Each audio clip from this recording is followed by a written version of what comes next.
మొదటి తిమోతి పత్రిక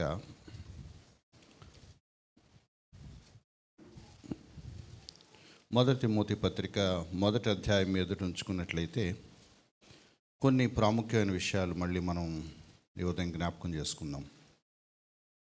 అపోస్తలుడైన పౌలు భక్తుడు ఒక సందర్భంలో మాసిదోనియాకి వెళుతూ తిమోతిని అక్కడ ఆగిపోమని చెప్పాడు. మనందరికీ తెలుసు, తిమోతి పౌలు భక్తుడికి సహకారిగా ఉండేవాడు.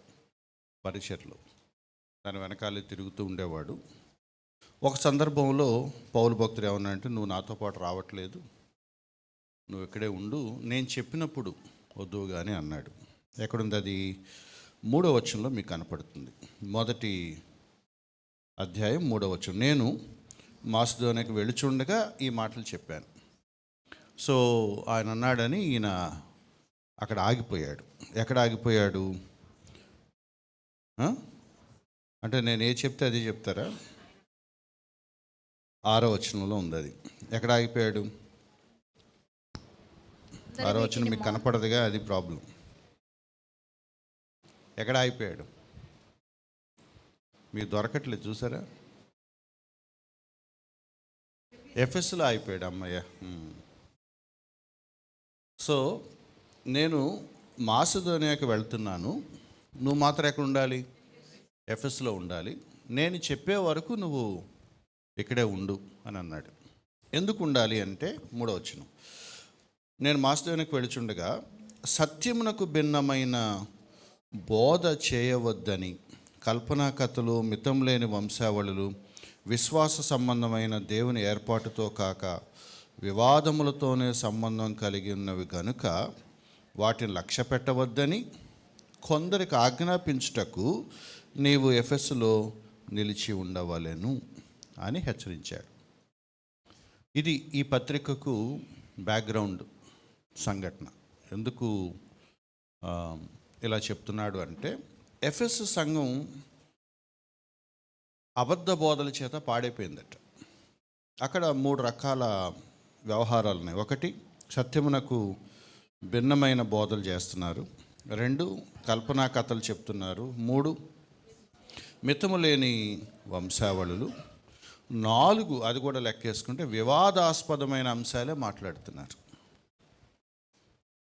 మనం నాట్యంలాగా అన్నమాట. ఏవైతే మంచి కాంట్రవర్సీయో అవి డిస్కస్ చేస్తూ ఉంటారు, ఎందుకంటే అది అట్రాక్షన్ డ్రా చేస్తూ ఉంటారు. కానీ అది ఒక్కోసారి విశ్వాస సంబంధమైన దేవుని ఏర్పాటుకి సంబంధించింది కాకపోవచ్చు. ఇక్కడ ప్రాబ్లం ఏంటంటే, ఎఫెసు సంఘం భయంకరమైన దుర్బోధలతో పొల్యూట్ అయిపోయింది.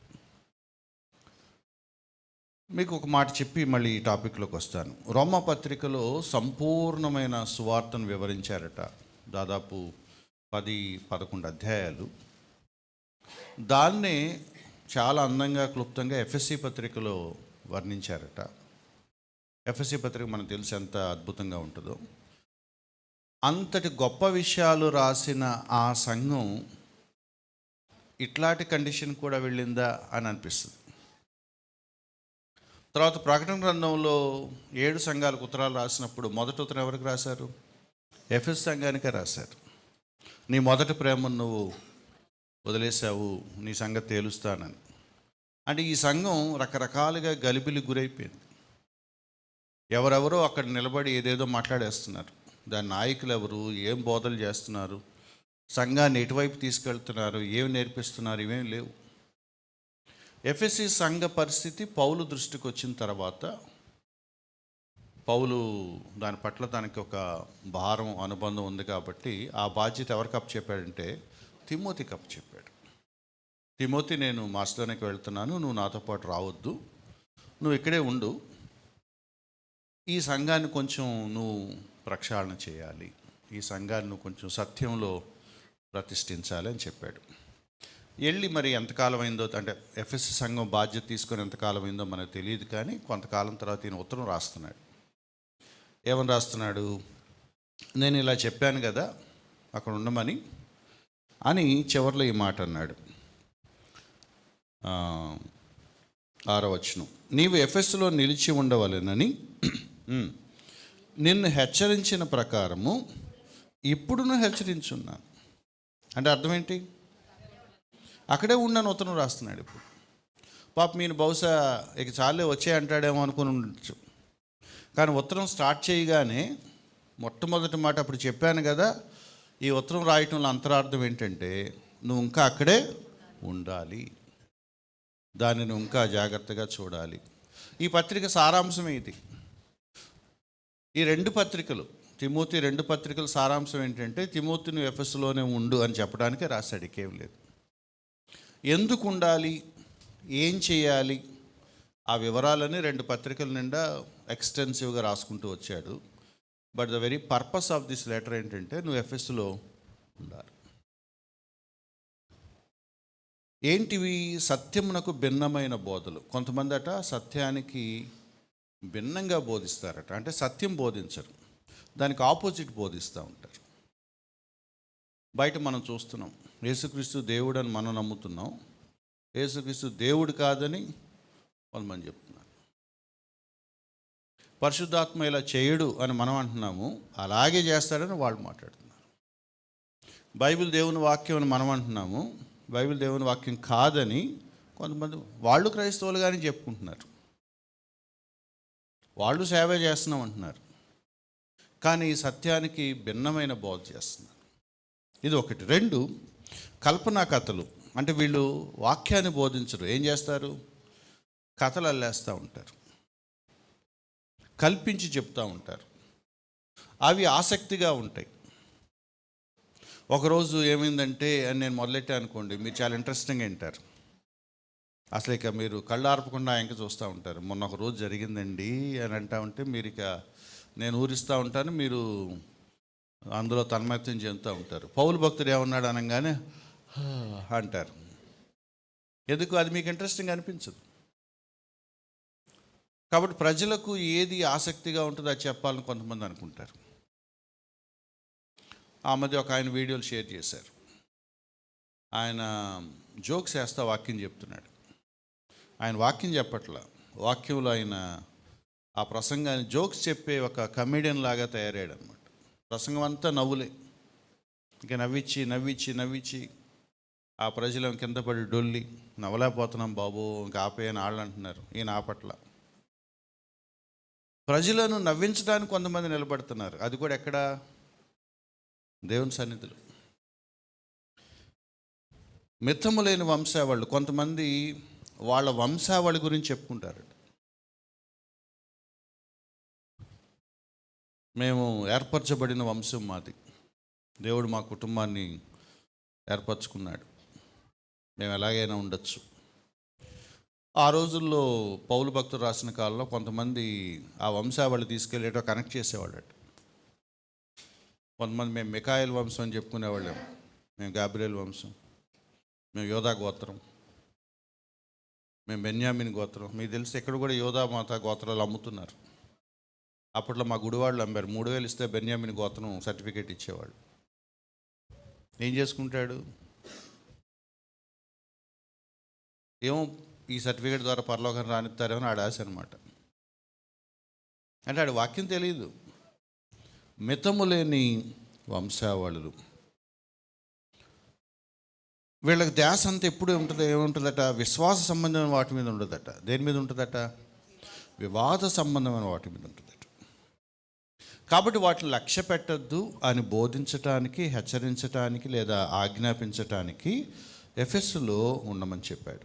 నేను కొంచెం ముందుకెళ్తాను, మన అంశం ఇంకా మనం కొంచెం సమయం తీసుకునే పరిస్థితి. 5వ వచనం. నిజమైన ఉపదేశం ఎలా ఉంటుందట? ఈ వివాదాస్పదమైన అంశాలు, ఈ కల్పించి చెప్పే కథలు, ఊరించి చెప్పే కథలు, ఈ వినోదభరితమైన కథలు ఇవి ఉండవు. ఏముంటాయట? పవిత్ర హృదయం. నీ హృదయం ఎలా ఉంది? పవిత్రంగా ఉందా? లేకపోతే మంచి మనస్సాక్షి ఉందా? నిష్కపటంగా ఉన్నావా? ఈ మాట్లాడితేట. ప్రేమగా ఉన్నావా? ఈ మాట్లాడితేట. నిజమైన బోధ, సత్యవాక్యం నన్ను పవిత్రతలో ఎదిగేలా చేస్తుంది. పాపాన్ని అసహించుకునేలా చేస్తుంది. నా మనస్సాక్షిని మంచిగా తయారు చేస్తూ ఉంటుంది. వాళ్ళంతటా వాళ్ళు వచ్చి సమాధాన పడతారు, బ్రదర్ నన్ను క్షమించండి, నేను మనసులో చాలా మీ గురించి తప్పుగా అనుకున్నాను, నేను పొరపడ్డాను, నన్ను క్షమించండి. వాళ్ళ మనస్సాక్షి కల్మషం లేకుండా తయారవుతూ ఉంటుంది, యథార్థంగా ఉంటారు. ఎవరి కోసం ఉండరు. నిర్మలమైన మనస్సాక్షి లోపల తయారవుతూ ఉంటుంది. నిష్కపటంగా ఉంటారు, నటించరు, పైకొకలాగా లోపలకలాగా ఉండరు, వేషధారణ ఉండదు, కపటంగా ఉండరు, యథార్థంగా ఉంటారు. సో నిజమైన బోధ నీకేం నేర్పిస్తుంది? పవిత్రతని, మంచి మనస్సాక్షిని, నిష్కపటంగా ఉండటాన్ని. వీటన్నిటిలోంచి ఏమొస్తుందట? ప్రేమగా ఉంటుంది. వాళ్ళని చూసి చెప్పొచ్చు వాళ్ళు నిజంగా వాక్యాన్ని అభ్యాసం చేస్తున్నారా లేదా. అది నిజమైన బోధలోంచి వచ్చే ఫలితం. మీకు డిఫరెన్స్ అర్థమవుతుంది అనుకుంటాను. సత్యబోధ నీ జీవితాన్ని, నీ ప్రవర్తనని, నీ మనసుని ప్రక్షాళన చేస్తూ ఉంటుంది. ఈ భిన్నమైన బోధలు నిన్ను ఉర్రూతలూగిస్తాయి, నిన్ను ఎంటర్టైన్ చేస్తూ ఉంటాయి.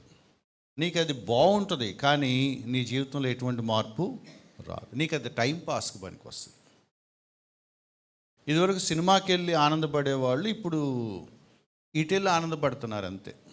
ఇక్కడ కూడా అలాగే ఉంటుంది, కొంచెం వాతావరణం సందడిగా ఉంటుంది. కానీ అది నీకేం ఉపయోగపడదు. నీ ఆలోచన మార్చదు, నీ ప్రవర్తన మార్చదు, నీ మాట తీరు మార్చదు, నీ హృదయాన్ని మార్చదు. నీకు ఎటువంటి పవిత్రమైన మార్పు నీలో కలగదు. ఇక అందులో ఏముంటాయంటే, నేను కొంచెం స్పీడ్గా ముందుకెళ్తున్నాను. నిష్ప్రయోజనమైన ముచ్చట్లు ఉంటాయట. కనపడింది ఆ మాట మీకు? ఇక అన్నీ ఒట్టి మాటలు ఉంటాయి, టైంపాస్ మాటలు ఉంటాయి, బాగున్నట్టు అనిపిస్తాయి, కానీ నీకేమి ఉపయోగం ఉండదు. ఇటువంటి సంఘాన్ని, అంటే ఇటువంటి బోధలుండి ఒక విధంగా తయారైపోయి పాడైపోయిన ఒక సంఘాన్ని బాధ్యత తీసుకొని బాగు చేయమనే ఒక బాధ్యత ఎవరికిచ్చాడు? తిమోతికి అప్పగించాడు.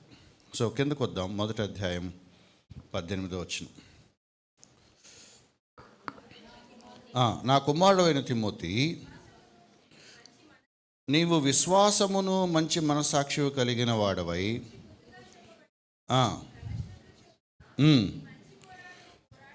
ఈ మంచి పోరాటం పోరాడవలనని వాటిని బట్టి. కాబట్టి ఏం చెప్తున్నాడు ఇప్పుడు?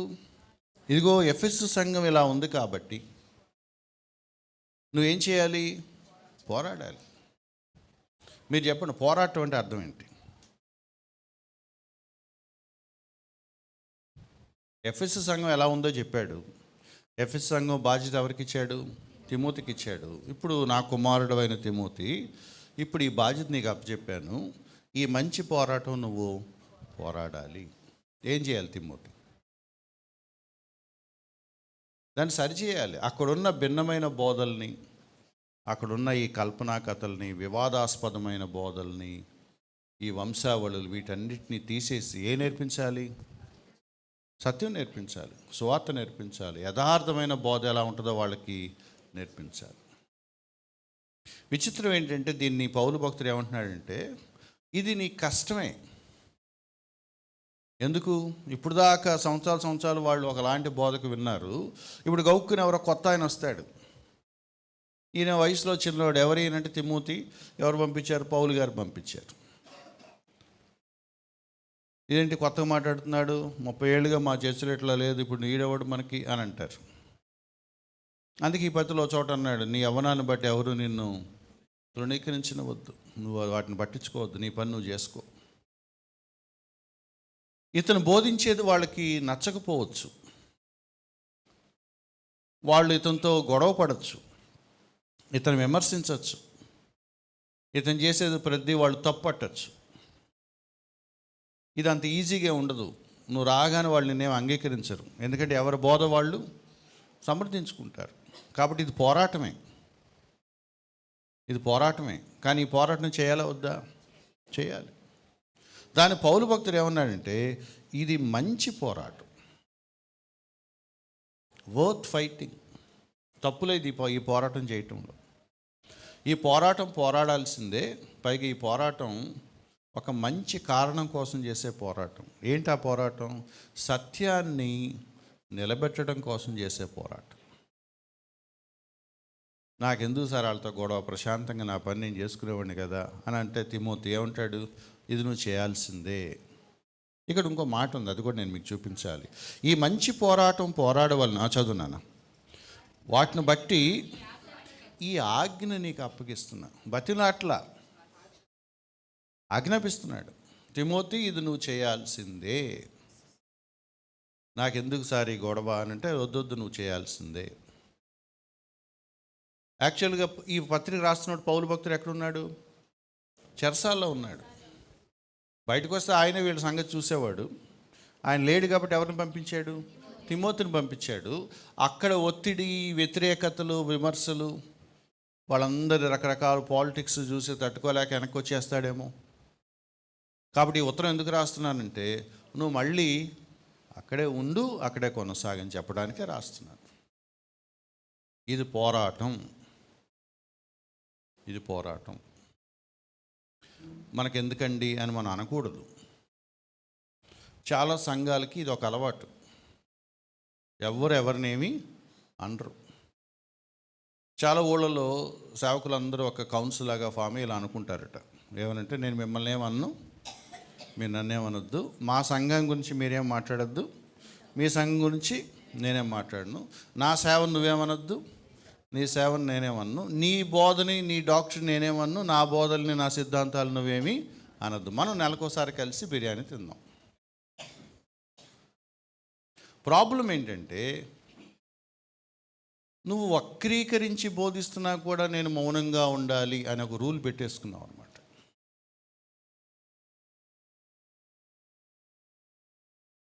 ఇది సంఘాన్ని పాడు చేస్తున్న ఒక ఘోరమైన అవలక్షణం. మీ ఇంట్లో దొంగలు పడ్డారనుకోండి, నువ్వు చూస్తే ఏం చేస్తావు? దొంగని అరుస్తావా? లేకపోతే మనకెందుకు బ్రదర్, వాళ్ళ పనేదో వాళ్ళు చేసుకుంటున్నారు, మనకెందుకు అని అంటావా? చెప్పండి, ఎందుకు అరవాలి చెప్పండి? వాడి పనేదో వాడు చేసుకుంటున్నాడు, మన పని మనం చేసుకుందాం, మనం పడుకుందాం. చెప్పండి, ఎందుకు అరవాలి? దొంగ సంగతి దేవుడు చూసుకుంటాడు. వాడు మన ఇంట్లో వచ్చి బంగారం ఎత్తుకుపోతున్నాడు, మీరు చెప్పండి, జవాబు చెప్పండి నాకు. వాడి పని వాడు చేసుకుంటే మనకెందుకు బ్రదర్? విమర్శించకూడదు బ్రదర్. ఏమండి, మనదే ఎత్తుకెళ్తున్నాడు.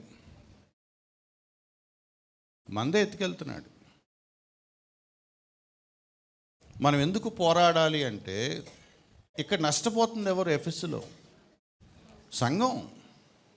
వాళ్ళెవరో బోధలు చేసుకుంటే మనకేంటి అని అంటే, నష్టపోతుంది ఎవరు? ప్రజలు. తీతు పత్రిక చూస్తారా? తీతు పత్రిక ఎంత స్పష్టమైన మాటలు ఉన్నాయంటే,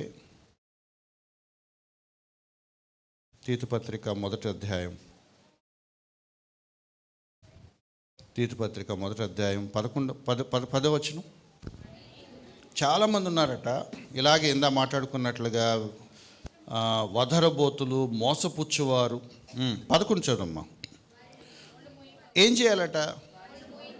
మూయించమని ఎవరు చెప్తున్నారు? దేవుడే చెప్తున్నాడు. ఎందుకు మోయించాలి వాళ్ళ నోర్లు?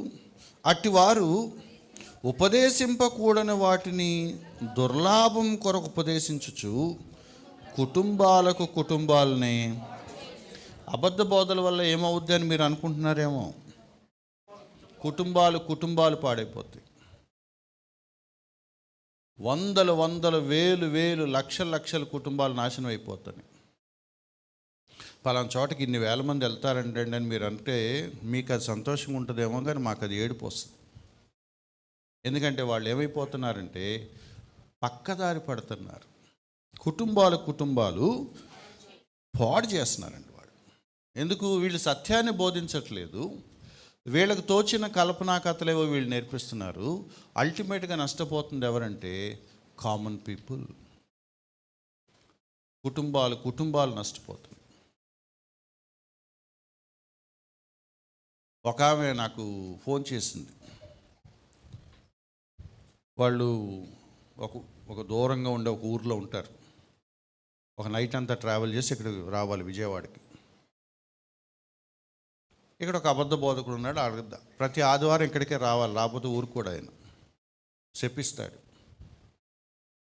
ఆ అమ్మాయికి తెలుసు అది అబద్ధం అని, కానీ ఆయన ఆ బొట్టలో పడిపోయాడు. ప్రతి శనివారం బయలుదేరి ఇక్కడికి వస్తారు, వచ్చి ఇక్కడ ఆరాధన చూసుకుని మళ్ళీ వెళ్ళిపోతారు. అతను మోసం చేస్తున్నాడు. మనం పద్దాక విజయవాడ వెళ్ళాల్సిన అవసరం లేదు, మన ఊరిలోనే ఒక మంచి సంఘానికి వెళ్ళొచ్చంటే వినడు. చంటి బిడ్డలు, అప్పుడే చిన్న పిల్లలు, వాళ్ళని వేసుకుని రావాలి ట్రావెల్. ఇక్కడ వచ్చి ఇక్కడ ఎక్కడుంటారు, వీళ్ళకి ఎవరు అకామిడేషన్ ఎవరు, ఆయన అసలు ఇవ్వడు. ఆ సంఘ పెద్ద, ఆ నాయకుడు.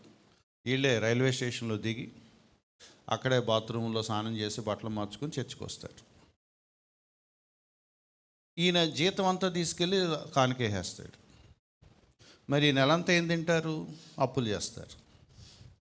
జీతం అంతా ఎందుకు ఇస్తావు బాబు అని భార్య అడిగింది అనుకో, నువ్వు దేవుని పనికి అడ్డు వస్తున్నావు అంటాడు. ఈమె వెళ్ళి ఆ పాస్టర్ గారు చెప్పిందంట, ఈయన మరీ మొత్తం వేసేస్తున్నాడండి, మాకు ఇల్లు గడవట్లేదండి, మీరన్నా చెప్పండి అంటే ఆయన అంటే, అతను దేవుడికి ఇస్తున్నప్పుడు నువ్వు నో అనొద్దు అన్నాడంట ఆయన.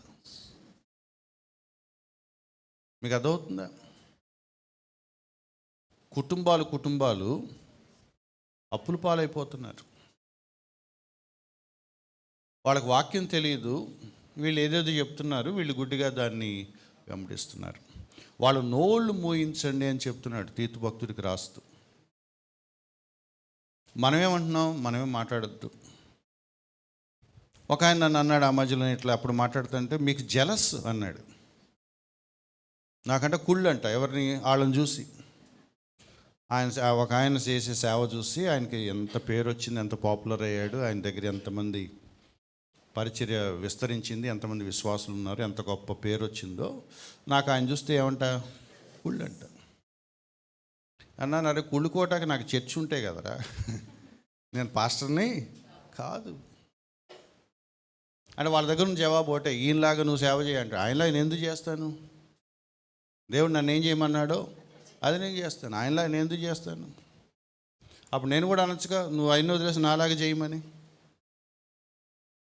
ఇదంతా ఏంటంటే వితండవాదం, మూర్ఖత్వం. నష్టపోతుంది ఎవరు? ఇంకో మాట చెప్తాను. కుటుంబాలు నష్టపోతున్నాయి అంటే మనకేమనిపిస్తుంది అంటే, వాళ్ళు కదా నష్టపోతుంది. ఈ దొంగ రేపు ఎక్కడికి వస్తాడు? మీ ఇంటికి కూడా వస్తాడు. ఈ కుటుంబాలు నష్టపోయే వాళ్ళలో మన కుటుంబం కూడా ఉండే అవకాశం ఉందా లేదా? ఉంది. అటువంటి వాళ్ళని దగ్గరకు కూడా రానివద్దని యోహాను భక్తుడు చెప్పాడు. చూస్తారు అది కూడా. యోహాను పత్రిక 2వ పత్రిక, యోహాను 2వ పత్రిక 10వ వచనం, 9 నుంచి చదవండి. క్రీస్తు బోధ యందు నిలిచి ఉండక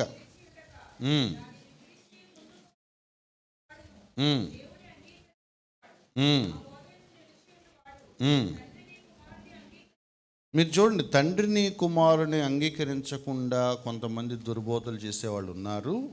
వాళ్ళని ఏం చేయాలట? ఎవడైనా ఇది కాకుండా గనక మీ వద్దకు వస్తే వాడిని మీ అంట చేర్చుకొనవద్దు, శుభం అని వాడు దగ్గరికి కూడా రానివద్దు వాడిని. బాబు నీకు నాకు వద్దు, నేను నమ్మేది వేరు, నువ్వు నమ్మేది వేరు. ఇది పోరాటం చేయాల్సిందే, తప్పదు. అయితే ఆ పోరాటం ఎలా చేయాలి? వెనక్కి వచ్చేద్దాం, మన తిమోతి దగ్గరికి వచ్చేద్దాం. ఎలా చేయాలి ఆ పోరాటం? వాళ్ళు మన శత్రువులు లేకపోతే మన వాళ్ళకి అది కాదట. అక్కడ రాయబడిన మాట చూడండి, 1వ అధ్యాయం, తిమోతి 1వ అధ్యాయం ఆఖరి 18వ వచనం. ఎలా పోరాడాలి? విశ్వాసం కలిగి పోరాడాలి, మంచి మనస్సాక్షి కలిగి పోరాడాలి. నాకు ఎవరి మీద కోపం ఉండదు. ఇప్పుడు మన ఇంటికి దొంగ వచ్చాడు, నేను దొంగ అని అరుస్తున్నాను, వాడు నాకు శత్రువు అని అరుస్తున్నానా? చెప్పండి. అప్పుడు ఆ దొంగ ఏమంటాడు? సురేష్ గారు నేను ఇంటికి కుళ్ళు, అందుకే దొంగ అని అరుస్తున్నాడు అంటాడా? నువ్వు ఎందుకే పద్దాక ఆయన అంటావు, వాడు నీకేమైనా శత్రువు అంటే కాదు, నా బాధ్యత అది. నేను ప్రమాదంలో ఉన్నప్పుడు దొంగ నరవటంలో నేను బాధ్యతగా వ్యవహరిస్తున్నాను. అలా అరవటం వల్ల కొంతమంది మేలుకుంటారు. ఆ దొంగ పారిపోయే అవకాశం ఉందా లేదా? ఉంది. నేను సరిగ్గా స్పందిస్తే ఆ దొంగను పట్టుకోవచ్చు. ఆ దొంగ మళ్ళీ దొంగతనానికి మన ప్రాంతాల్లోకి రాకుండా నేను చేయొచ్చు. మీరు జాగ్రత్తగా బాధ్యతగా ఉండాలని దేవుడు చెప్తా ఉంటే దేవుడికి చెప్తారు మనోళ్ళు, మనం ప్రేమగా ఉండాలి, మనం మౌనంగా ఉండాలి, మనం దేవుడు చూసుకుంటాడు, మనం పట్టించుకోవద్దు. పట్టించుకోమని చెప్తుంది ఎవరు? దేవుడు. మనం పక్కదారి పడుతున్నాం. మీకు అర్థమవుతుందో లేదో? మన బ్రతుకు మనం చూసుకుందాం అన్నట్లుగా మీరు ఎప్పుడైతే ఉంటారో అది మీ దగ్గరికి కూడా వస్తుంది. అది మీ కుటుంబాన్ని కూడా పాడు చేస్తుంది. అబద్ధ బోధలు వాళ్ళు ఆగరు. వాళ్ళకి కావాల్సిందేంటి చెప్పండి? వాళ్ళకి కావాల్సిందేంటి? డబ్బు. ఆ డబ్బుకి అంతుండదు, ఆ డబ్బు ఆశకి అంతుండదు. ఎక్కడ దొరికితే అక్కడికి వస్తారు.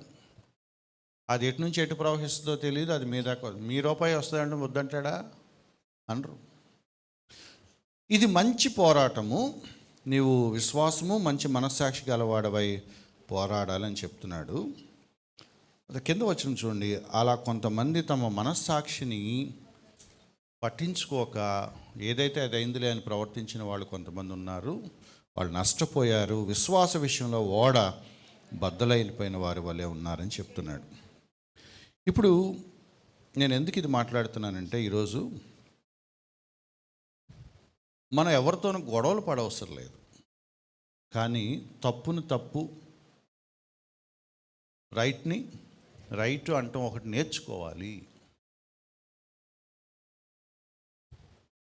నేను ఒకసారి ఎవరితోనో మాట్లాడుతున్నాను, వాళ్ళు ఏదో ప్రస్తావం, అది రైట్ బోధ కాదండి అన్నాను. నేనేమన్నా ఒక మాట అన్నాను అంతే. వాళ్ళు ఆలోచించడం మొదలుపెట్టారు.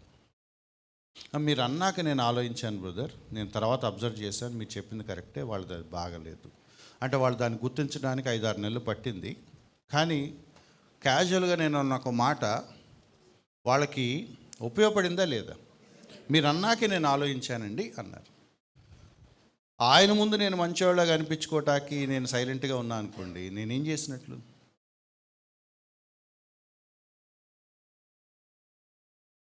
మనకు దగ్గర సైలెంట్గా ఉండటం అనే ఒక అలవాటు ఈ అబద్ధ బోధకులు నేర్పిస్తున్నారు. మీరు మమ్మల్ని ఏమి అనొద్దు, మేము కూడా మిమ్మల్ని ఏమి అనం. ఒక ఆయన ఇలా అన్నాడు, unity at the expense of truth. సత్యాన్ని పణంగా పెట్టే ఐక్యత మనకి వద్దు. సత్యాన్ని పణంగా పెట్టే ఐక్యత మనకు వద్దు.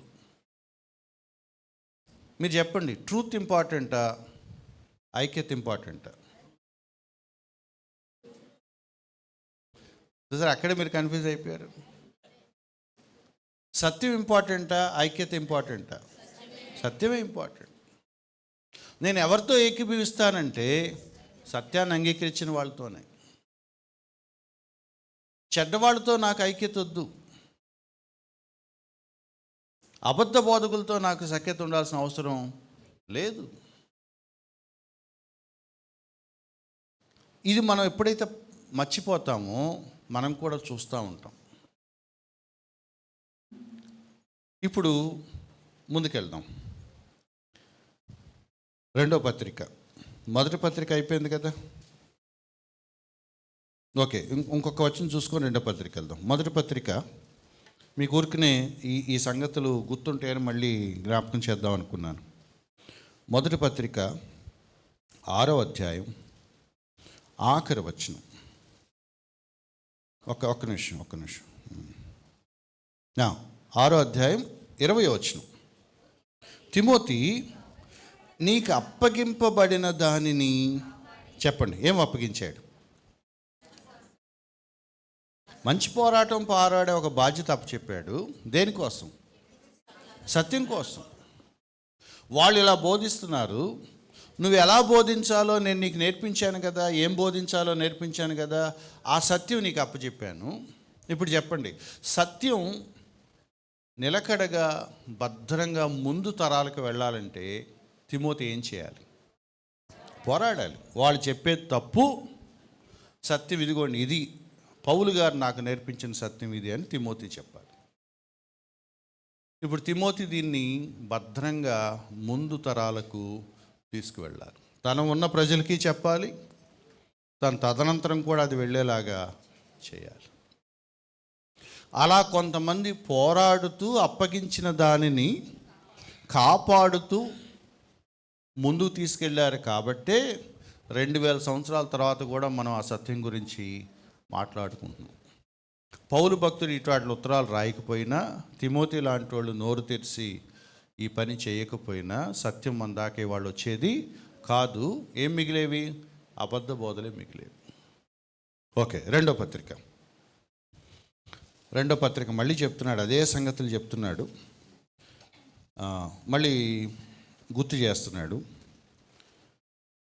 రెండవ పత్రిక 1వ అధ్యాయం 14వ వచనం.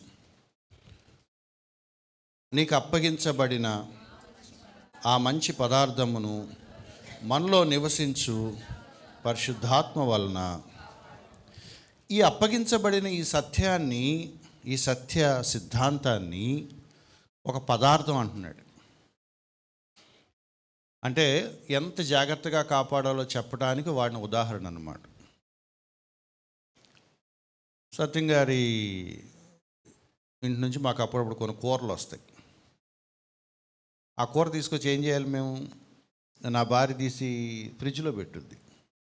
సురేష్ గారు వచ్చాక ఆ కూర ఇవ్వాలంటే అది పాడవకుండా ఉండాలంటే ఏం చేయాలి? ఫ్రిడ్జ్లో పెట్టాలి. ఎందుకు దాన్ని కాపాడాలి? పాడైపోద్ది కాబట్టి. అంటే భద్రపరిచే విషయంలో తీసుకోవాల్సిన జాగ్రత్తల గురించి చెప్తున్నాడు. నేను నీకు సత్య సిద్ధాంతాన్ని నీ బోధించాను, నువ్వు దాన్ని జాగ్రత్తగా నీ సంఘానికి నేర్పించాలి, మళ్ళీ ముందుకి పంపించాలి. కాబట్టి నువ్వు దాన్ని ఒక పదార్థాన్ని ఎలాగైతే నువ్వు చెడిపోకుండా కాపాడే జాగ్రత్తలు తీసుకుంటావో, అలాగే సత్యవాక్యాన్ని కూడా కలుషితం కాకుండా నువ్వు జాగ్రత్తలు తీసుకోవాలి. అందుకే మనం రాయబడిన వాక్యం అని ఎందుకు మాట్లాడుకుంటాం పద్దాక? బైబిల్ అని ఎందుకు అంటాం? ఇక్కడ రాసుందా లేదా? మీరు చెప్పండి. ఇలా సురేష్ గారు అన్నారు అన్నదానికిను, ఇక్కడ ఇలా రాసుందా అన్నదానికి ఏది నమ్ముతారు మీరు? రాసుందే నమ్ముతాను. ఆ చెప్పేవాడు ఎంత మొనగాడైనా కూడా ఇక్కడ రాసుందా లేదా? పౌలు భక్తుడు ఒక చోట పరిచయం చేస్తుంటే బెరయా సంఘస్థులు ఏం చేశారు? ఆగాగో చూద్దామన్నారంట. అక్కడ కనుక నేనుంటే ఏమనేవాడిని? పౌలు గారు చెప్పాక కూడా మీరు చూస్తారా మీరు? వాళ్ళకంటే పౌలు గారు లేదు, పేతురు లేదు, బర్నబా లేదు. లేఖనములు ఎందు అలాగూ ఉన్నవో లేవు. బయట మీరు చూడండి, వేలం వెరిగా జనాలు ఈ భక్తులను వెంబడించేవాళ్ళు, వాళ్ళు బైబిల్ చదవరు. మా అయ్యగారిని అంటావా అని వాళ్ళ కోపం తప్ప, లేఖనాలు అలా ఉందా లేదా తెరిచి చూద్దాము, ఆ వచనం అర్థం అదేనా, అక్కడ ఏం రాశారు ఆలోచించే టైం కూడా లేదు వాళ్ళకి. ఇప్పుడు ప్రజలు ఎలా ఉన్నారంటే, ఆ ఫేస్బుక్లో యూట్యూబ్లో కింద కామెంట్లు పెట్టుకుంటా బతికేస్తున్నారు తప్ప బైబిల్ చదివే సమయం వాళ్ళకి లేదు. ఈయన ఏమంటున్నాడు? నీకు అప్పగించబడిన ఆ పదార్థాన్ని ఎలా కాపాడాలి? నువ్వు పరిశుద్ధాత్మ సహాయంతో కాపాడు. సత్యాన్ని కోసం పోరాడాలంటే, సత్యం కోసం నువ్వు కొంచెం నోరు తెరిచి మాట్లాడాలంటే ఎవరు సహాయం చేయాలి నీకు? పరిశుద్ధాత్మ సహాయం చేయాలి. నువ్వు మాట్లాడాల్సిందే, పరిశుద్ధాత్మ నీకు సహాయం చేయాల్సిందే. ఎందుకు ఈ మాట మాట్లాడుతున్నామంటే, పరిశుద్ధాత్మకున్న పేరు అది, సత్యస్వరూపి అయిన ఆత్మ ఆయన పేరు. ఆయన మిమ్మల్ని ఎక్కడ నడిపిస్తాడు? సర్వసత్యంలో నడిపిస్తాడు. ఆ సత్యం నీకు అర్థమయ్యేలా చేసేది ఆయనే. ఆ సత్యం కోసం మళ్ళీ నువ్వు మాట్లాడేలాగా నీ శక్తినిచ్చేది కూడా ఆయనే. ఆ సత్యాన్ని కాపాడటానికి నీకు ఆయన సహాయం చేసేది కూడా ఆయనే. మనం ఏం చూస్తున్నాం బయట? సత్యంతో పరిశుద్ధాత్మను కలిపి మాట్లాడట్లా. సత్యాన్ని పక్కన పెట్టేసి తోచినట్టుగా ప్రవర్తించి పరిశుద్ధాత్మ పేరు వాడుకునే వాళ్ళని చూస్తున్నాం. పరిశుద్ధాత్మ అంటే ఎక్కడికి రావాలి? ఆఖరికి వాక్యం దగ్గరికి రావాల్సిందే. సరే, ఇక ముగింపుకి వచ్చేద్దాం. ఇన్ని మాటలు మాట్లాడుకున్నాక తిమోతి పత్రిక 2వ పత్రిక 4వ అధ్యాయం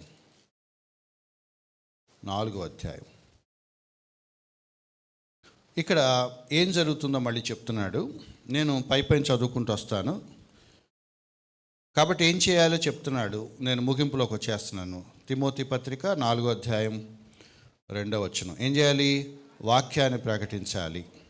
3వ వచనం. జనులు ఎలా ఉన్నారట? హితబోధన సహింపరు, దురద చెవులు గలవారు, స్వకీయ దురాశలకు అనుకూలమైన బోధకుల్ని తయారు చేసుకుంటున్నారు. 4వ వచనం. సత్యమునకు చెవినివ్వరు, కల్పనా కథల వైపు తిరిగే కాలం వచ్చిందా? వస్తుందా? వచ్చింది. ఆల్రెడీ మనం చూస్తున్నాం. కాబట్టి నువ్వేం చేయాలి? జాగ్రత్తగా అన్ని విషయాలు మితంగా ఉండు, శ్రమపడు, సువార్తికుని పనిచేయి, నీ పరిచర్య సంపూర్ణముగా జరిగించు. 7వ వచనం ఏమన్నాడు? మంచి పోరాటము. ఇప్పుడు చెప్పండి, ఏంటి మంచి పోరాటం? ఏంటి మంచి పోరాటం? సత్యం కోసం చేసిన పోరాటం. అవన్నీ తప్పు, ఇదొకటే సత్యం అని చెప్పుకుంటూ తిరిగాడు. ఎవరు? పౌలు భక్తుడు. ఇప్పుడు ఏమంటున్నాడంటే, తన అవసాన కాలంలో చివరి దశలో నేను మంచి పోరాటము పోరాడాను. దానిపైన ఒక లైన్ ఉంది, నేను వెడలిపోవు, నేను ఎక్కువ కాలం బ్రతకను బాబు, అయిపోయింది, చివరికి వచ్చాను, రేపు మాపు వీళ్ళు నాకు మరణశిక్ష విధిస్తారు. చెరసాలలో ఉండి రాస్తున్నాడు అనమాట. నేను వెడలిపోయే కాలం వచ్చింది, కానీ గుర్తుపెట్టుకో, నేను సంతోషంగానే ఉన్నాను. ఏంటి తృప్తి నాకు అంటే, నేను మంచి పోరాటం పోరాడాను. నేను సత్యం విషయంలో ఎక్కడ రాజీ పడలేదు. తప్పుని ఖండించాను, సత్యాన్ని జాగ్రత్తగా బోధించాను, నీలాంటి వాళ్ళకి నేర్పించాను. నువ్వు కూడా ఈ మంచి పోరాటం పోరాడాలని కోరుకుంటున్నాను. మంచి పోరాటం అంటే అర్థం ఏంటంటే, సత్యం కోసం పోరాటం,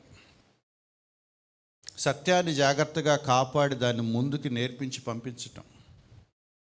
అంతేగాని మా సందులో ఎవరు చచ్చిపోతే ఫ్లెక్సీ చేశారు, మంచి పోరాటం పోరాడితేనే అని. అసలు ఈడు ఎప్పుడన్నా చర్చికి వెళ్ళాడా? ఆడికి అసలు దేవుడు తెలుసా? అది ఏంటో మన వాళ్ళకి ఫ్లెక్సీ వేయగానే ఈ వచనం వస్తుంది. పెళ్ళికేమో వివాహం అన్ని విషయంలో ఘనమైంది. ఆడు ప్రేమించి చేసుకున్నాడా, లేపుకొచ్చేసి చేసుకున్నాడా, ఆడి విశ్వాస కాదో మనకు తెలియదు. కార్డు మీద మాత్రం మంచి వచనం ఉంటుంది. ప్రతోడు చచ్చిపోతే ప్రతోడికి ఒకటే వచనం. ఏంటది? మంచి. ఏం పోరాడాడు? నాకు తెలిసి పక్కింటి వాళ్ళతో పోరాడి ఉంటాడు, లేకపోతే ఇంట్లో వాళ్ళతో పోరాడి ఉంటాడు, అంతమించి ఏముండదు. కానీ ఆ వచనం అర్థం అది కాదు. మంచి పోరాటం పోరాడాను, నా పరుగు కడముట్టించి తిని, విశ్వాసము కాపాడుకుంటుని. మీరు చెప్పండి, మీ విశ్వాసం మీరు కాపాడుకోవాలంటే ఏ విశ్వాసం? మీరు అబద్ధ బోధల్లో కొనసాగారు, అబద్ధ బోధల్లోనే మీ జీవితం అంతా వెళ్ళిపోయింది. అది సత్యమో కాదో మీకు తెలియదు, మీరు సరిగా దాని మీద దృష్టి పెట్టలేదు. ఏ విశ్వాసం అందాము దాన్ని? సత్యాన్ని నేర్చుకుంటే వచ్చే విశ్వాసం వేరు, దుర్బోధలు నేర్చుకుంటే వచ్చే విశ్వాసం వేరు. అవునా కాదా? ఏదైనా ఒకటే అన్నప్పుడు అది విశ్వాసం ఎందుకు అవుద్ది? ట్రూత్ సరిగా లేకపోతే ఫెయిత్ కూడా సరిగా ఉండదు. ఇదేమంటాడంటే, నేను సత్యం కోసం పోరాడాను, నా విశ్వాసమును కాపాడుకుంటుని, కాబట్టి నా కొరకు నీతి కిరీటం ఉంది. ఈ మాట చూడండి, ఆ దినమందు నీతిగల న్యాయాధిపతి అయిన ప్రభువు ఏంటంట? ఈ మాట అర్థం చేసుకోండి. ఒకరోజు మనమందరం ఎవరి ముందు నిలబడతాం?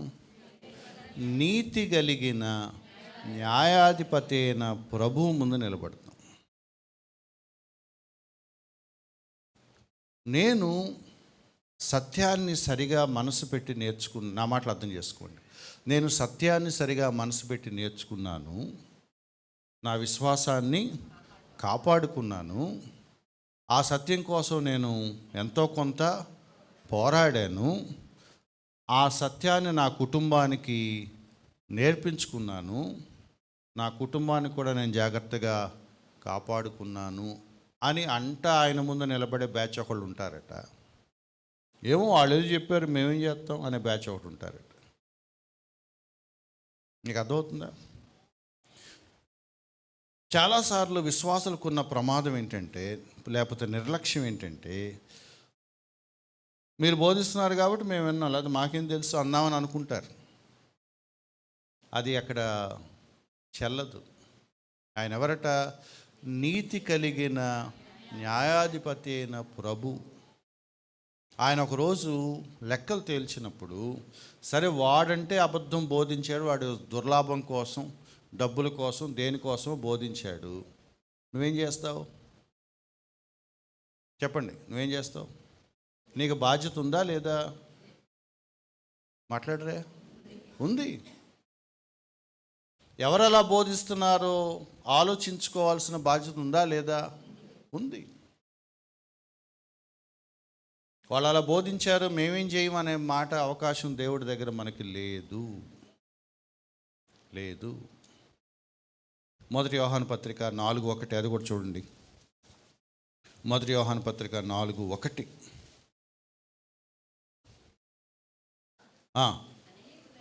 అనేకులు అబద్ధ బోధకులు వస్తున్నారు, లోకములోనికి బయలువెళ్ళి ఉన్నారు గనుక ప్రతి ఆత్మను నమ్మక. ఏంటంట? ఏ బోధకుని పడితే ఆ బోధకుని మీరు నమ్మద్దు. ఆయా ఆత్మలు దేవుని సంబంధమైనవో కావో పరీక్షించుడి. పరీక్షించే బాధ్యత ఎవరిది? మందే. మరి ఆయన చెప్తే నేనేం చేయనండి అని అంటాక మీరు లేదు. ఆడు చెప్తాడు, ఆడంతే, ఆడు బుద్ధే అది. మీరేం చేయాలి? బాబు ఆగాగు, నేను చూస్తానని మీరు అనాలి. కాబట్టి ఎవరికి వాళ్ళు లెక్క చెప్పుకోవాల్సిన పరిస్థితి ఒకటి ఉంది. నేను 2 మాటలు చెప్పి ముగిస్తాను. బోధించేవాళ్ళు సత్యం బోధిస్తున్నారు లేదా భయంతో లెక్కేసుకునే బాధ్యత బోధకులకు ఉంది. నువ్వేం బోధిస్తున్నావో అది చూసుకొని నేను దేన్ని వెంబడించాలి, ఏ విధంగా నేను సత్యాన్ని వెంబడించాలి, నా విశ్వాసం కాపాడుకోవాలి అని జాగ్రత్త పడాల్సిన బాధ్యత విశ్వాసం. ఏది నేర్చుకుంటానో ఆ ప్రకారంగా నా జీవితం ఉంటుంది. ఏ బోధన అనుసరిస్తానో ఆ ప్రకారంగా నా ఆత్మీయ జీవితం ఉంటుంది, ఆ ప్రకారంగానే నా విశ్వాసం ఉంటుంది, ఆ ప్రకారంగానే నా ప్రవర్తన ఉంటుంది. అందుకు తిమోతితో అంటున్నాడు, ఇది పోరాటం.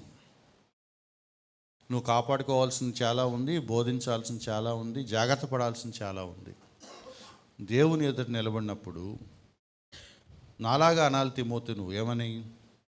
నేను మంచి పోరాటం పోరాడాను, నా పరుగు కడముట్టించాను, నా విశ్వాసమును కాపాడుకుంటాను. ఒకరోజు దేవుడి ముందు నిలబడినప్పుడు కరెక్ట్ సత్యాన్ని అనుసరించిన గ్రూపులోనే వీళ్ళు ఉన్నారు అని అన్నప్పుడు అమ్మయ్య నాకు ధైర్యంగా ఉంది. తన చివరి దశలో పౌలు భక్తుడు అన్న మాట తృప్తిగా చెప్తున్న మాటలు అన్నమాట. ఏంటంటే, నేను కాపాడుకున్నాను, నేను చివరికి వచ్చాను, నేను జాగ్రత్త పడ్డాను, మంచిగానే పోరాడాను. తిమోతి, నువ్వు కూడా ఈ పోరాటం పోరాడు, నీ విశ్వాసాన్ని కాపాడుకో. బయట ఘోరమైన బోధలు పెచ్చరిల్లిపోతున్నాయి. మంచి బోధకులు అనబడిన వాళ్ళు కూడా ఆయా సందర్భాల్లో టక్కన వేరే వర్షన్లో మాట్లాడటం మనం చూస్తున్నాం. ఎవరెవరు ఎప్పుడెప్పుడు ఎటువంటి అవతారాలు ఎత్తున్నారో మనకి తెలియదు. బోధకుడిని బట్టి వెంబడించద్దు.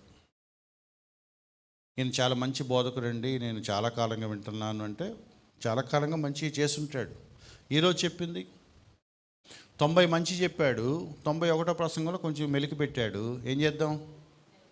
91వది కూడా మనం బోధోద్ధం పెట్టుకొని వినాల్సిందే. నేను బోధకుడిని బట్టి వింటలేదు, దేన్ని బట్టి వింటున్నాను? వాక్యాన్ని బట్టి వింటున్నాను. ఎవరు బోధించినా సరే నా చేతుల్లో తెరవబడిన బైబిల్ ఉండాల్సిందే. అది ఇక్కడ ఉందా లేదా నేను చూడాల్సిందే.